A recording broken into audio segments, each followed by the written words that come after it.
आप देख रहे हैं यूट्यूब चैनल मैथ मतलब मस्ती। इस चैनल पर आज बिहार एसएससी के लिए इंटर लेवल का एक प्रैक्टिस सेट को कंप्लीट करेंगे। यह प्रैक्टिस सेट जो है खान सर के मार्गदर्शन में तैयार किया गया है और आरबीडी द्वारा इसका प्रकाशन किया गया है और यह आज का सेट नंबर 18वां होगा।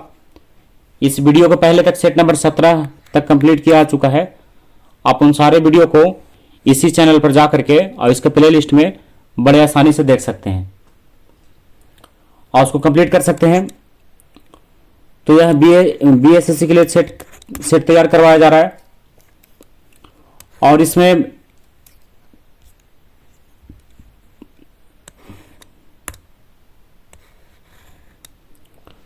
यानी अभी इस समय में हम लोग केवल जीके और जीएस वाले प्रश्न को देखेंगे और शेष प्रश्न जो है मैथ और रीजनिंग का उसके लिए टॉपिक वाइज वीडियो जो है तैयार किया जा रहा है। तो आप जाकर के उससे भी जुड़ सकते हैं। उसका चैनल तो यही है, लेकिन उसका वीडियो जो है इसी वीडियो के डिस्क्रिप्शन बॉक्स में हम आपको पिन कर देंगे। आप वहां से जाकर के इसको देख सकते हैं, मैथ और रीजनिंग को। और करेंट अफेयर्स का पार्ट जो है उसको भी तैयार करवाया जा रहा है, तो आप जाकर के उससे भी जुड़ सकते हैं।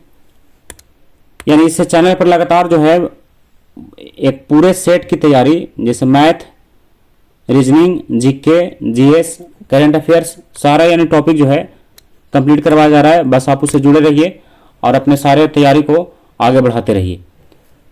तो वीडियो शुरू करने से पहले आप इस चैनल को सब्सक्राइब कर लीजिए, क्योंकि आगे जो है लगातार आपको इस चैनल पर जब तक एग्जाम होने जाता है बिहार एसएससी का, तब तक आपको प्रैक्टिस करवाया जाएगा और मैथ रीजनिंग को भी विशेष रूप से इसमें तैयार किया जाएगा। तो चलिए शुरू करते हैं आज का पहला प्रश्न। तो आज का पहला प्रश्न है कि विश्व दर्शन दिवस प्रति वर्ष नवंबर के तीसरे सोमवार, शनिवार, गुरुवार कब मनाया जाता है। ये तो क्या मनाया जाता है? तो नवंबर के तीसरे गुरुवार को मनाया जाता है प्रति वर्ष नवंबर में। कौन सा दिवस? विश्व दर्शन दिवस। तो ऑप्शन नंबर सी इसका सही है, विश्व दर्शन दिवस। तो यूनेस्को द्वारा 2005 ईस्वी में इसे मनाने के लिए घोषणा किया गया है 2005 ईस्वी से विश्व दर्शन दिवस। अगला प्रश्न है कि किस मंत्रालय या संस्थान ने वित्तीय वर्ष 2019-20 के लिए अस्थिर मूल्यों और वर्तमान मूल्यों यानी दोनों पर राष्ट्रीय आय के अनंतिम अनुमान जारी किया है। तो किसने जारी किया है? तो राष्ट्रीय सांख्यिकी कार्यालय द्वारा। किसके द्वारा? राष्ट्रीय सांख्यिकी कार्यालय द्वारा जारी किया गया है। अब क्वेश्चन नंबर 3 में आइए, जड़त्व को इसके द्वारा मापा जाता है। किसके द्वारा मापा जाता है जड़त्व को? तो द्रव्यमान द्वारा मापा जा सकता है। किसके द्वारा? द्रव्यमान द्वारा जड़त्व को मापा जा सकता है। तो ऑप्शन नंबर ए सही है। क्वेश्चन नंबर 4 है, भारतीय रिजर्व बैंक अधिनियम 1934 की धारा 22 के अनुसार बैंक को सभी मूल्य वर्गों के नोट जारी करने का पूर्ण अधिकार प्राप्त है। तो ऑप्शन नंबर डी इसका सही है। धारा कितना के अनुसार? तो धारा 22 के अनुसार। क्वेश्चन नंबर 5 में आइए, निम्नलिखित में से कौन 2020-21 हीरो इंडियन सुपर लीग का प्रतिभागी नहीं है? तो कौन नहीं है? तो ओडिशा एफसी है, जमशेदपुर एफसी है, बेंगलुरु एफसी है, लेकिन कोची एफसी उसका प्रतिभागी नहीं है। तो ऑप्शन नंबर डी सही होगा। अब क्वेश्चन नंबर 6 में आइए, कह रहा है कि पौधे और पशुओं में जैविक घटनाओं जैसे फूल आना, पत्तियां निकलना, सुप्तावस्था और प्रजनन और प्रवासन आदि के समय का अध्ययन क्या कहलाता है? इस अध्ययन को क्या कहते हैं? फिनोलॉजी कहते हैं। क्या कहते हैं? फिनोलॉजी। तो ऑप्शन नंबर बी सही है, फिनोलॉजी।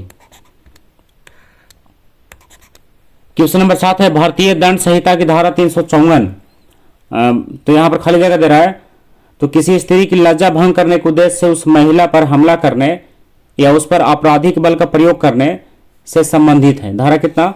धारा 354। तो ऑप्शन नंबर ए इसका सही है, महिला की सुरक्षा से जुड़ा हुआ है। क्वेश्चन नंबर 8 है, भारत के कितने राज्यों में द्विसदनीय विधानमंडल है? तो कितने राज्यों में है? तो 6 राज्यों में। कितने राज्यों में? 6 राज्यों में द्विसदनीय विधानमंडल है। तो कहां कहां है ये? उत्तर प्रदेश में, आंध्र प्रदेश में, महाराष्ट्र, बिहार, कर्नाटक, तेलंगाना। ये 6 राज्यों में क्या है? द्विसदनीय विधानमंडल की व्यवस्था है। क्वेश्चन नंबर 9 में आइए, स्वामी दयानंद सरस्वती द्वारा आर्य समाज की स्थापना किए जाने के समय भारत का वायसराय कौन था? तो उसमें भारत का वायसराय कौन था? Northbrook. क्या नाम था उसका?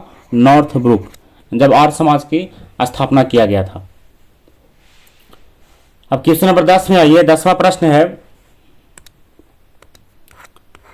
निम्नलिखित में से कौन सा भारत का पहला स्वदेश विकसित टीका है जिसे सीरम इंस्टीट्यूट ऑफ इंडिया ने bill and Melinda Gates foundation और पाथ के सहयोग से विकसित किया है? तो कौन सा टीका है? तो नीमोसिल। क्या है? कौन सा टीका? नीमोसिल टीका। कौन सा टीका? नीमोसिल टीका। तो ये क्या है? भारतीय संस्थान द्वारा इसको विकसित किया गया है। क्वेश्चन नंबर 11 है, निम्न में से कौन सा बांध स्वर्णरेखा नदी पर बनाया गया है? तो कौन सा बांध बनाया गया है? तो चांडिल बांध। कौन सा बांध? चांडिल बांध जो है स्वर्णरेखा नदी पर बनाया गया है। अगला प्रश्न है, 19वीं शताब्दी के एक महान समाज सुधारक नारायण गुरु का जन्म किस राज्य में हुआ? इनका जन्म किस राज्य में हुआ? आ जाइए यहाँ ऑप्शन में। तो इनका जन्म हुआ था किस राज्य में? तो इनका जन्म हुआ है केरल में। कहां? केरल में। तो ऑप्शन नंबर बी सही है, केरल। अगला प्रश्न है, ओडिशा राज्य का धेनुका एक लोकप्रिय क्या है? धेनुका। तो ओडिशा राज्य का धेनुका क्या एक लोकप्रिय क्या है? तो ये लोकप्रिय एक कोरडोफोन है। क्या है? एक लोकप्रिय कोरडोफोन। तो ऑप्शन नंबर सही है इसका डी, लोकप्रिय कोरडोफोन। तो ऑप्शन नंबर डी इसका सही होगा, लोकप्रिय कोरडोफोन।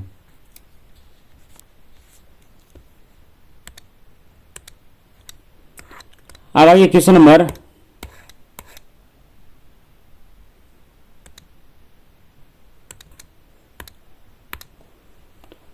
अब क्वेश्चन नंबर 14 में आइए। कह रहा है कि मौन मुस्कान की मार नामक पुस्तक, क्या नाम है? मौन मुस्कान की मार नामक पुस्तक। इसके रचयिता कौन है? इसके रचयिता है आशुतोष राणा। क्या नाम है? आशुतोष राणा। तो ऑप्शन नंबर डी सही है, आशुतोष राणा।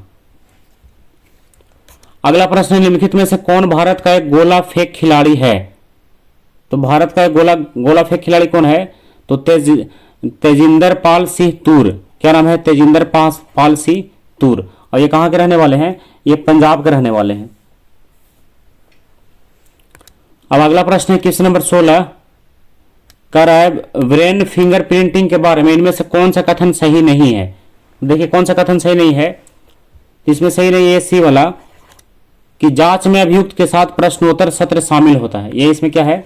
गलत है।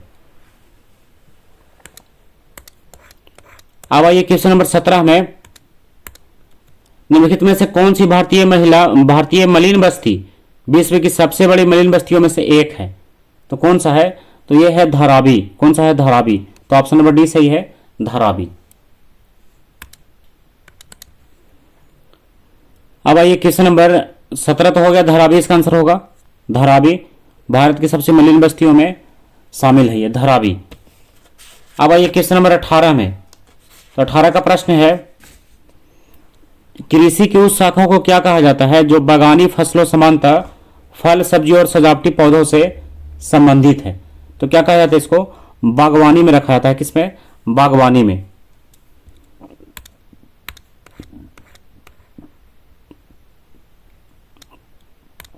क्वेश्चन नंबर 19 में आइए, बेगम नूरजहां का विवाह पूर्व नाम क्या था? तो बेगम नूरजहां का विवाह पूर्व क्या नाम था? मेहर उन निसा। क्या नाम था? मेहर उन निसा। क्वेश्चन नंबर 20 है, खाली जगह दे रहा है, तो इसमें क्या होगा? राजकोषीय नीति। क्या होगा इसमें? राजकोषीय नीति आर्थिक स्थितियों को प्रभावित करने के लिए सरकारी व्यय और कर नीतियों का उपयोग करते हैं। कौन सा नीति? राजकोषीय नीति। तो ऑप्शन नंबर बी सही है इसका। अब 21 में आइए, निम्न में से कौन सी कला शैली पुरुषों द्वारा प्रदर्शित की जाती है जिसमें उसका शरीर राम रस से सना रहता है और वे साधारणतः पीले रंग के परिधान पहन करके गाते हुए करताल के साथ नृत्य करते हैं? तो किसमें? चैती में। किसमें? चैती में ऐसा होता है। तो ऑप्शन नंबर इसका ये सही है, चैती। अब क्वेश्चन नंबर आइए 22 में। तो 22 का प्रश्न है, तमिलनाडु, आंध्र प्रदेश और केरल में पाई जाने वाली किस प्रकार की मिट्टी काजू जैसी फसलों के लिए सबसे उपयुक्त है? तो कौन सी मिट्टी? तो लाल लेटेराइट मिट्टी। ये काजू जैसे फसल के लिए बहुत उपयुक्त है। क्वेश्चन नंबर 23 है, भारतीय संविधान के निम्नलिखित में से किस अनुच्छेद के तहत सर्वोच्च न्यायालय को न्यायालय की अवमानना के लिए दंडित करने की शक्ति प्रदान की गई है, जिसमें खुद की अवमानना के लिए दंडित करने की शक्ति भी शामिल है? तो यह है कितना में अनुच्छेद 129 और 142 में। तो ऑप्शन नंबर डी सही है। अब आइए क्वेश्चन नंबर 23 के बाद 24 में। तो 24 का प्रश्न है, एशियन गेम्स में भारत ने पहली बार फुटबॉल का स्वर्ण पदक किस वर्ष जीता?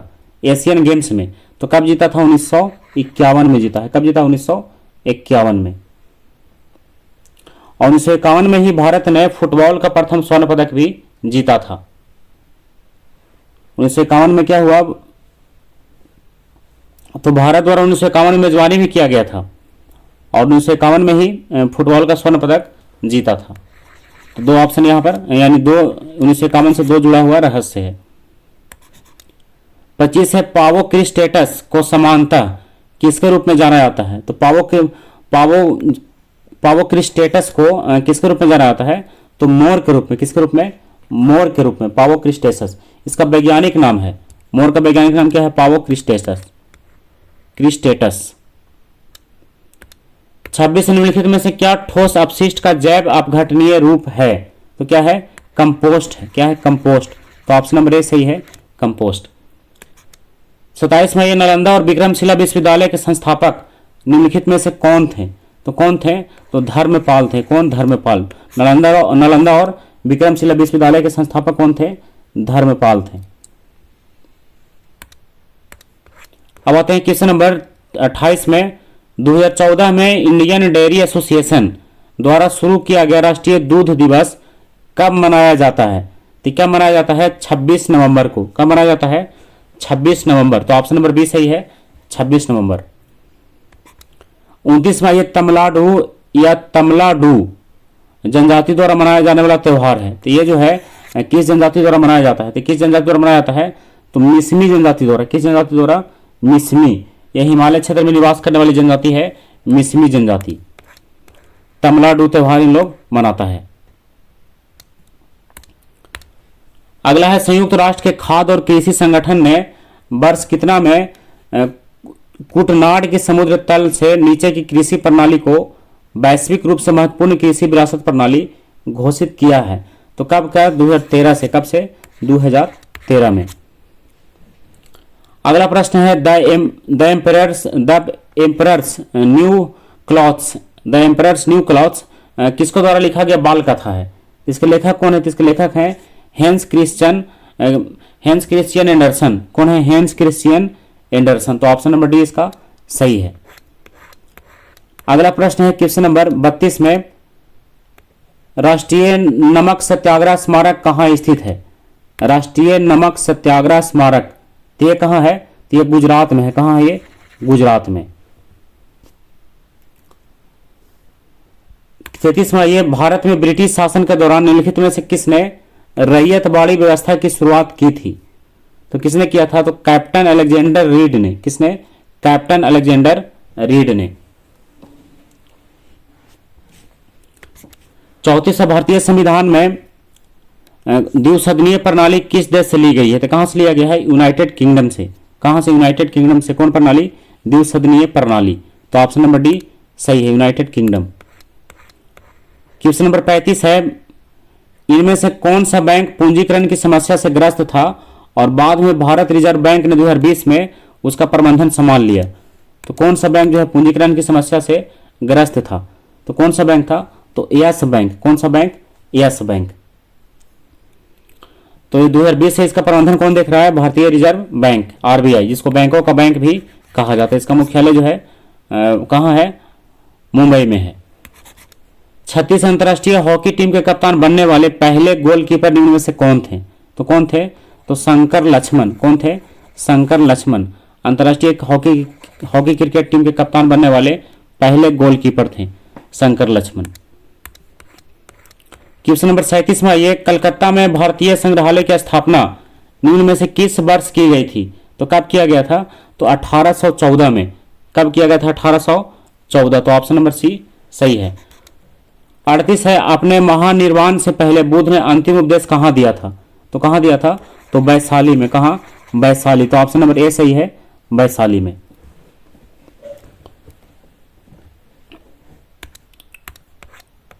क्वेश्चन नंबर 39 में ये, भारतीय वन्य जीव संरक्षण अधिनियम किस वर्ष लागू किया गया था? तो कब लागू किया गया था? 1972 में।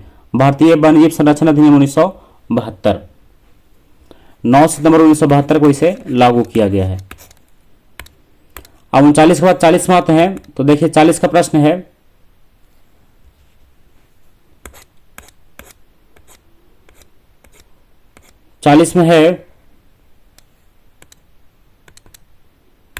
देखिए 40 का प्रश्न में है, इकोलॉजी शब्द क्या है? इकोलॉजी शब्द। तो ये जो है इकोलॉजी शब्द, तो किस शब्द से? ओक्योलॉजी से बना है। तो ये जो है किस शब्द से लिया गया है, यानी किस भाषा से कहिए, तो किस भाषा से लिया गया है? तो ये लिया गया है यूनानी शब्द से। यूनानी शब्द ओक्योलजियो से बना है। किससे बना है? ओक्योलजियो से। किससे? यूनानी शब्द से।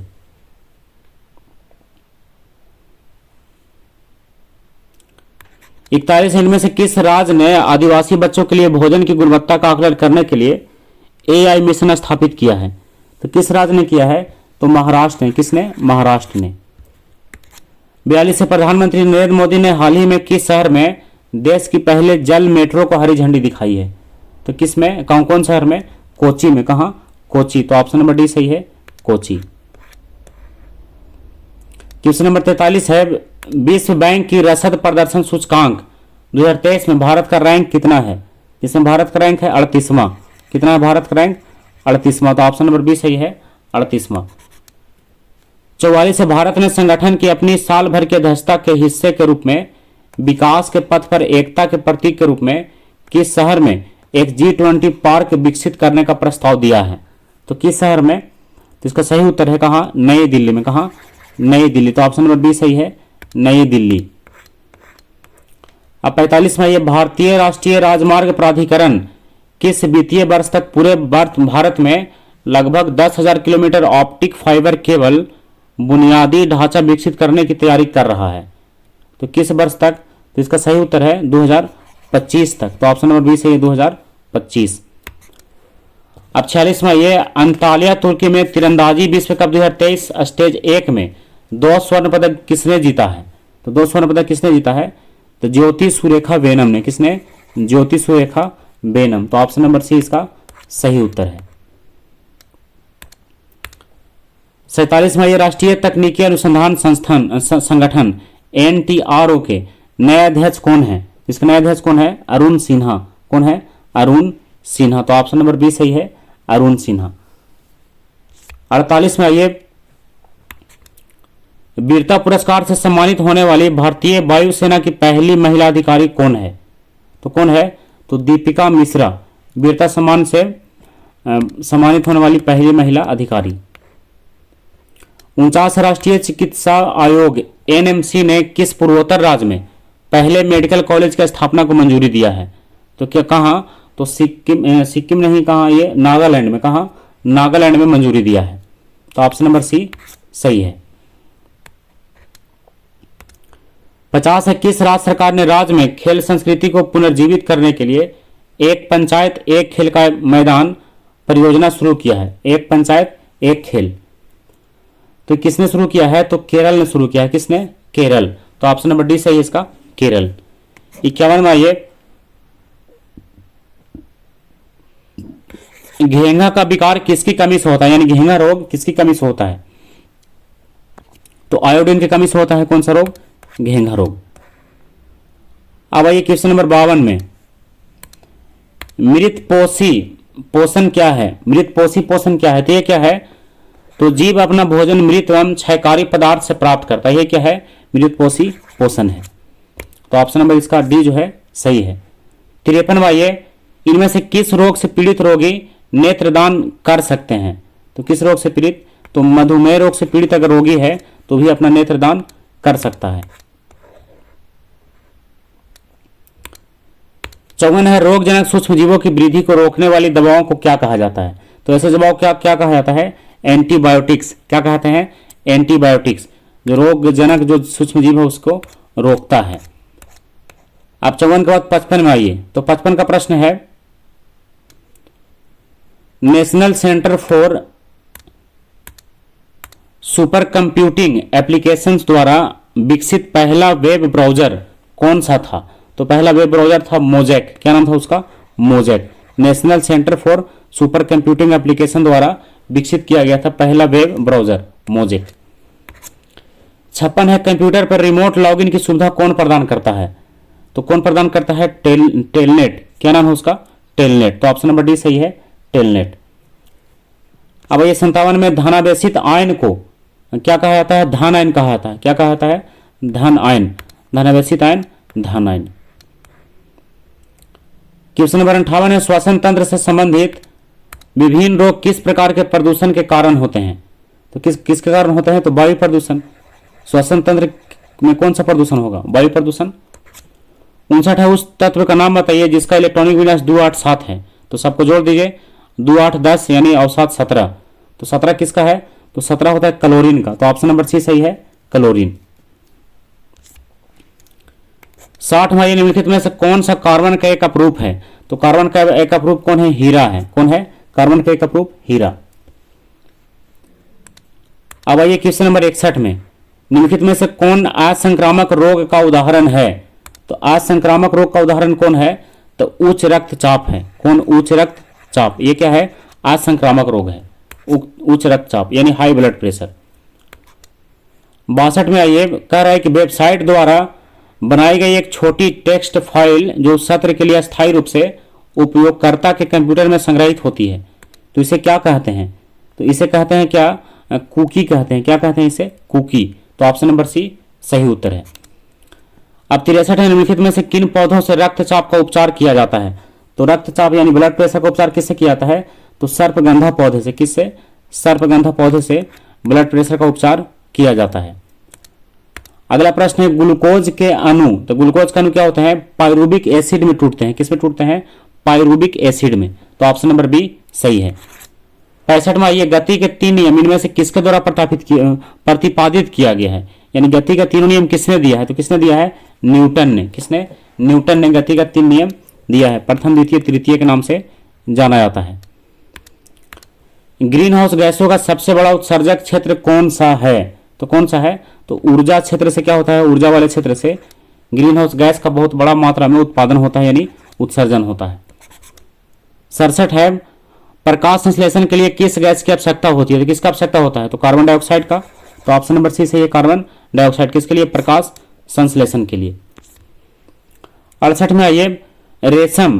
तो रेशम क्या है? बॉम्बिक्स मोरी से प्राप्त किया था। किससे? बॉम्बिक्स मोरी से। तो ऑप्शन नंबर ए सही है कि रेशम जो प्राप्त किया था किससे? बॉम्बिक्स मोरी। तो ऑप्शन नंबर ए सही होगा। 69 में आइए, निम्नलिखित में से कौन सा पौधा थैलोफाइटा नहीं है? तो कौन सा पौधा थैलोफाइटा नहीं है? तो फ्यूरेनिया। क्या है? थैलोफाइटा नहीं है, फ्यूरेनिया। ये क्या है? ब्रायोफाइटा है। फ्यूरेनिया क्या है? एक ब्रायोफाइटा है। तो ऑप्शन नंबर इसका सी सही है, फ्यूरेनिया। अब क्वेश्चन नंबर ये कितना में? क्वेश्चन नंबर 70 में आइए। तो 70 का प्रश्न है, इंटरनेट TCP/IP नामक एक प्रोटोकॉल का उपयोग करके काम करता है। तो TCP/IP का पूर्ण रूप बताना है क्या है? इसका पूर्ण रूप है ट्रांसमिशन कंट्रोल प्रोटोकॉल। TCP का और IP का इंटरनेट प्रोटोकॉल। तो ऑप्शन नंबर ए सही है। फिर से मिला लीजिए इसको, T से ट्रांसमिशन और C से कंट्रोल और इसका P से प्रोटोकॉल। तो TCP हो गया, और I से इंटरनेट और P से प्रोटोकॉल। तो ऑप्शन नंबर ए इसका सही उत्तर है। अब आइए 71 में। 71 का प्रश्न है, विश्व पर्यावरण दिवस 2019 की विषय वस्तु क्या है? तो इसका विषय वस्तु क्या है? तो वायु प्रदूषण। क्या है? मुख्य रूप से जोर दिया गया किस पर? वायु प्रदूषण पर। तो ऑप्शन नंबर इसका सही है, सी यानी वायु प्रदूषण। अभी 71 के बाद 72 में आइए। तो 72 का प्रश्न है,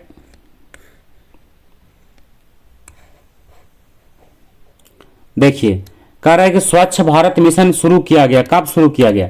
स्वच्छ भारत मिशन। इसकी शुरुआत कब किया गया है? 2 अक्टूबर 2014 से किया गया है। 2 अक्टूबर 2014 से किसकी शुरुआत किया गया है? स्वच्छ भारत मिशन का। तो अगर आप इस चैनल से जुड़े हुए करंट अफेयर्स में, तो यहाँ पर ये बताया गया है, ये सब सारे टॉपिक कंप्लीट करवाया गया है टॉपिक वाइज। स्वच्छ भारत मिशन 2 अक्टूबर 2014। 73वां ये WHO द्वारा मई 2019 में किन देशों को मलेरिया मुक्त घोषित किया गया है? WHO द्वारा तो किसे घोषित किया गया है? तो अल्जीरिया और अर्जेंटीना को मलेरिया मुक्त घोषित कर दिया गया है। तो ऑप्शन नंबर सी सही होगा। 74 है 2020 में संयुक्त राष्ट्र सुरक्षा परिषद में दुनिया के कितने देशों के पास वीटो शक्ति है? तो कितने देशों के पास है? तो 5 देशों के पास। कितने देशों के पास? 5 देशों के पास। 5 देश कौन कौन है? अमेरिका, चीन, ब्रिटेन, फ्रांस, रूस, यही 5 देश हैं। अमेरिका, चीन, ब्रिटेन, फ्रांस, रूस। अब भारत के पास इसका वीटो पावर नहीं है। ये भारत क्या है? इसका एक सदस्य है। 75 है वस्तुओं का इलेक्ट्रॉनिकल माध्यम से खरीदा व बेचा जाना क्या कहलाता है? तो क्या कहलाता है? तो ये कहलाता है ई कॉमर्स। क्या कहलाएगा ये? E commerce. इलेक्ट्रॉनिक माध्यम से खरीदना और बेचना, ई कॉमर्स। 76 है राज्यसभा में कितने सदस्य होते हैं? तो राज्यसभा में सदस्यों की संख्या कितना होता है? 250 यानी 250, जिसमें 12 सदस्य उपराष्ट्रपति द्वारा नामित किया जाता है। 238 सदस्य राज्यों के संघ और राज्य क्षेत्र द्वारा पहुंचाया जाता है, यानी उसको यानी जीत करके वहां पहुंचना है। कहां से? राज्य से और राज्य क्षेत्र से यानी संघ से। 77 है 2011 की जनगणना के अनुसार भारत का सर्वाधिक साक्षर राज्य कौन सा है? तो कौन सा है? केरल है। कौन सा? केरल, भारत का सबसे साक्षर राज्य। अब आइए क्वेश्चन नंबर 78 में कह रहा है स्वर्णिम चतुर्भुज परियोजना का शुभारंभ किसने किया था? इसका शुभारंभ किसने किया था? तो किया था अटल बिहारी वाजपेयी ने। कौन सा योजना? स्वर्णिम चतुर्भुज परियोजना अटल बिहारी वाजपेयी द्वारा शुरू किया गया है। और कब शुरू किया गया था? 1998 में। 1998। 79 1 बिलियन चाक पाउडर के साथ अभिक्रिया करने पर एक गैस का निर्माण करता है जिससे चूने की पानी का रंग दूधिया हो जाता है। तो उस बिलियन में क्या है? तो उस बिलियन में हाइड्रोक्लोरिक अम्ल यानी HCl है, हाइड्रोक्लोरिक अम्ल। तो ऑप्शन नंबर सी सही है, HCl।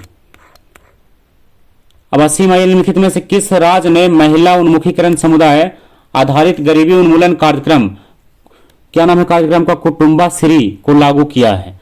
तो किसने लागू किया है? तो केरल ने। कौन सा कार्यक्रम? कुटुंबाश्री, केरल, कुटुंबाश्री, केरल। तो ऑप्शन नंबर ए इसका सही है। 81वां ये भारत का पहला उपग्रह आर्यभट्ट अंतरिक्ष यान कब प्रक्षेपित किया गया था? इसका प्रक्षेपण कब किया गया था? तो 19 अप्रैल 1975 को। 19 अप्रैल 1975 को आर्यभट्ट का प्रक्षेपण किया गया था। तो ऑप्शन नंबर ए इसका सही उत्तर है, 19 अप्रैल 1975। अब 82 में ये कह रहा है IFSR।